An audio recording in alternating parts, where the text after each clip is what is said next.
ये बात सच है कि हिडमा का आज मारा जाना नक्सलवाद के इतिहास में बहुत बड़ा मील का पत्थर है।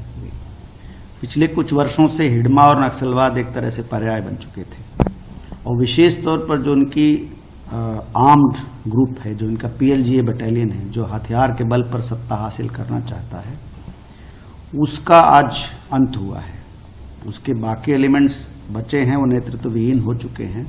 हिडमा ही एक मात्र बस्तर का स्थानीय नौजवान था जो यहाँ के युवकों के लिए हथियार उठाने के लिए एक बड़ी प्रेरणादायक शक्ति था।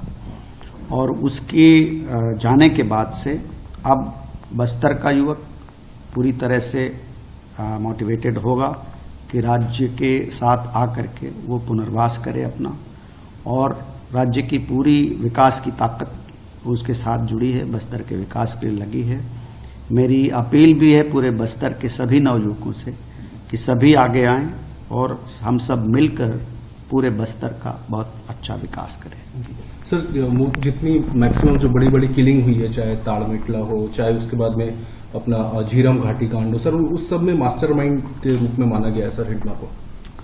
हिडमा असल में पहले बस्तर का इतिहास है कि थोड़ा सा किसी भी इस तरह के पात्र को उसमें एक सुपरनैचुरल शक्तियां देखने लगते हैं। स्थानीय आदिवासियों में एक परंपरा है, तो लोगों में ऐसा था कि हिडमा जो है वो पूरी तरह से अजेय है और वो किसी भी अभियान में मैंने कई नक्सल काडर से इंटरोगेट किया है, वो यही कहते थे कि हिडमा को पकड़ना या उसको मारना बहुत मुश्किल बात है। तो एक तरह से वो एक एलिमेंट ऑफ सुपर नेचुरलिटी उसके साथ एसोसिएट हो गया था और वो धीरे धीरे उसके दुष्प्रचार ने इवन सुरक्षा बलों के बीच में भी उसे एक ऐसा पात्र बना दिया था कि जो बहुत ही दुर्दांत था और बहुत डायरेक्ट था। सर, इस किलिंग के बाद में अब वहाँ के बच्चे, वहाँ के नौजवान अब वहाँ से इंजीनियर या IITian या ऐसे कुछ लोग निकलेंगे सर, मेडिकल में निकलेंगे। अब एटलीस्ट सर नक्सल नहीं वहाँ पे रहेगा सर। नहीं, ये बहुत इसीलिए मैं आज का मौका विशेष तौर पर इसको यूज करके और बस्तर के युवक और आदिवासियों बच्चों से ये कहना चाहता हूँ कि इस प्रकार की धारा और इस प्रकार की दिशा का हश्र देख लिया उन्होंने। हथियार उठाकर किसी भी प्रकार का कोई भी विकास या किसी भी प्रकार की कोई क्रांति या कोई बदलाव नहीं आ सकता है। सारे बदलाव जो हैं वो दूसरे खुले रास्ते हैं, प्रजातांत्रिक रास्ते हैं उसके। और बदल गया वक्त जब बस्तर के आदिवासियों का शोषण होता था। राज्य बन चुका है, राजधानी करीब है, सारे जनप्रतिनिधि पहुंच रहे हैं, सारी योजनाएं पहुंच रही हैं। तो अब सभी को एक साथ मिल करके और पूरे बस्तर और छत्तीसगढ़ के समूचे विकास के लिए काम करना है।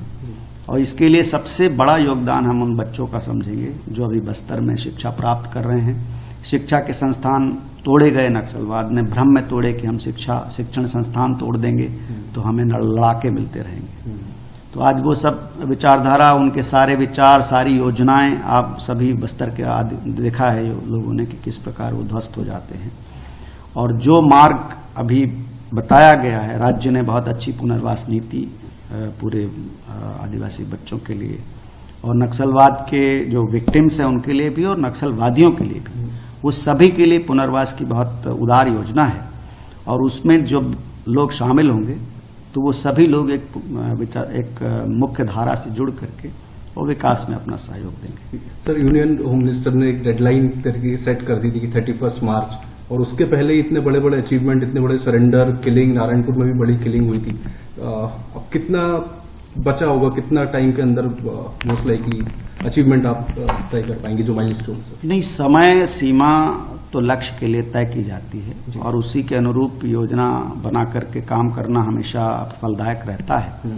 और जो समय सीमा माननीय गृह मंत्री जी द्वारा तय की गई थी वो हम लोगों के लिए हमेशा एक प्रकाश स्तंभ की तरह काम करती रही और उसका बहुत बड़ा योगदान था कि हम बड़े निश्चय पूर्वक उस लक्ष्य की प्राप्ति में आ गए। अगर आप ये वीडियो YouTube पर देख रहे हैं तो हमारे चैनल को सब्सक्राइब कर बेल आइकन दबाएं और Facebook पर देख रहे हैं तो हमारे पेज को लाइक करें।